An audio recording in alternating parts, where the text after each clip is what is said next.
دا په خوږ ښار مدینه کې قبرستان جنت البقیع دی. د دې حوالې سره در سره داسې درې خبرې شریکوم چې دغه خبرې یو مولوي صاحب د دغه جنت البقیع چې کم ګورګن دی، کم چې ګورګن زما خیال هغه کس لویل شي کم چې په دې قبرستان کې ډیوټي کوي، سیکیورټي کوي، یا قبرونه کني یا د قبرونو خیال ساتي.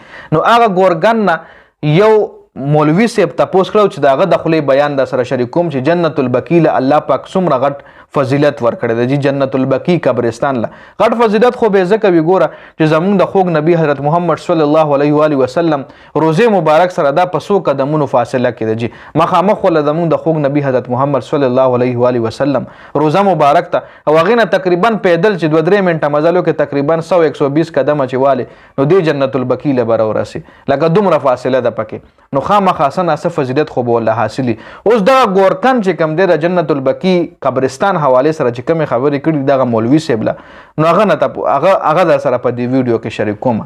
دغه مولوي د جنت البقیع ګورګن له کم چې په دې قبرستان کې وي د قبرونو خیال ساتي یا قبرونه کني. خیر زموږ په پاکستان کې زموږ لوکل چې کومې مقبري وي کې دا نه وي جي. دا بهر ملک چې څومره هم ډیولپمنٹ کنټریز دي، ډیولپ کنټریز دي، که د انګریزانو هم دي، د هغوی هم د انګریزانو هم خپل قبرستان وي خامخا.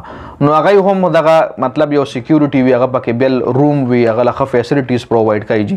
نو دغه رنګ دغه ګورکان چې کوم و د هغه مولوي صاحب ته تپوس وکړو چې ته ماله د جنت البقیع کې خو ته ډیوټي کې د هر څه د ستا د نظرونو تېرېږي، تا به څومره خلک دلته به د جنازې کړي، څومره خلک به دلته قبرستان له کوز کړي وي، قبر له به د کوز کړي وي، له هتې به د جوړې کړي وي. ماله د دې حوالې سره څه خبرې وکړه جنت البقیع حوالې سره. دا ګورکان ولوي چې 3 خبرې به درله کوم چې صرف 3 خبرې هغه دا کړي دي. هغه ګورکان چې کوم دی هغه دغه مولوي صاحب نه تپوس وکړو چې ما راجوخ شو، ما سمیل کړ، ما نه د عطر بوین خوشبو تاله درځي که نه. نو مولوي صاحب چې ورجوخ شوی هغه نه ډېره زبردسته خوشبو تله. نو مولوي صاحب ته تپوس وکړو چې ته کوم عطر مګې کومه خوشبو دې لګولې ده، دا خو زما ډېر زیات خوښ شو. نو جنت البقیع چې کوم ګورکان و هغه وله قسم خوړلی چې زما د قسم چې زه یو خوشبو هم نه لګوم، دا خوشبو چې تا کومه زما د جسم نه سمیل کا دا د جنت البقیع خوشبو ده، لکه دغه خوره چې کومه دغه هم خوشبو کوي جي. بله خبره جنت البقیع قبرستان کې دغه ګورکان ولوي اکثر که تاسو مقبرې ته لاړ شئ چېرته پکې چرمخکۍ ګرځي، چېرته مختلف قسم حشرات زموږ په دې مقبرو کې ګرځي جي، کیړي او یو شی او بل شی او حشرات او ماشي او چرمخکۍ او دړمانان او په دې ماران او په دې قبرستان کې دیروي جي. تاسو به کتلی وي په خپل نظرونو باندې. دغه جنت البقیع ګورکان چې کوم و دغه مولوي صاحب له ووي چې دلته ما څومره کاله هم ډیوټي وکړه په دې قبرستان کې، نه ما چېرته کیډې ولیدو، نه مې چېرته ماشی ولیدو، نه مې چېرته چرمخکۍ ولیده. بیخي صفا قبرستان دی، بیخي صفا جنت البقیع بیخي صفا ده جي. دا دویمه غټه خبره. درېیمه خبره اورئ جي. دغه ګورکان ولوي قبر چې کله هم دلته فوتګیو شي او دلته خښیږي او هغه چې کله مونږ قبر کنو نو قبر کنستو دوران مونږ چې کنده وکړو نو هغې نه داسې یخې هواګانې راوځي.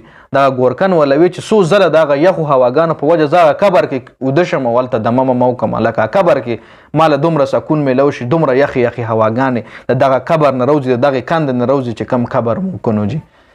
لکه دومره مطلب به ډېر خوش قسمته انسان چې هغه په مدینه کې مرګ راشي، یو هغه قبرستان دغه قبر چې کوم وي په جنت البقیع مقبره کې جوړ شي. یو د مدینې خلک څومره بختور دي ګوره چې او بیا هغه خلک چې کومو خلکو مقبره هم دغه جنت البقیع ده. هغوی مطلب اکثر چې څومره خلک عمرې حج ته لاړ شي نو د مازدیګر مونځ نه پس د غرمې مونځ نه پس اکثر وشي چې لکه مونځ نه پس جنازه هم ده، نو مونځ نه پس په مدینه کې دغه سړي جنازه هم وشي، بیا خلک وګور کې جي میت روچت کې او دغه جنت البقیع لري وړي. دا به څومره بختور خلک تاسو خپله سوچ وکړئ جي. نو یو شاړ غونته انفارمیټیو ویډیو وه، داسې ډېرې خبرې به دا صرف 3 خبرې دغه ګورکن دغه مولوي صاحب له بیان کړی. مولوي صاحب پې بیان کولو اردو کې بیان او چونکې اډیو بیان او اواز نه مو نه پېژندو چې دا د کوم مولوي صاحب بیان دی، خو هغه وی زه په ډېر ډیټیل سره خبره کوم. هغه ماله وایي د جنت البقیع حوالې سره ډېرې خبرې کړې وي، خو هغه صرف دغه 3 خبرې شیر کړي. نو که بیا چېرته بیان مخې راغو تاسو سره به هم شریک کړم او پښتو کې به انشاءالله په هغې هم ډسکشن بیا وکړو. ډېره زیاته مننه د ویډیو کتلو. والسلام.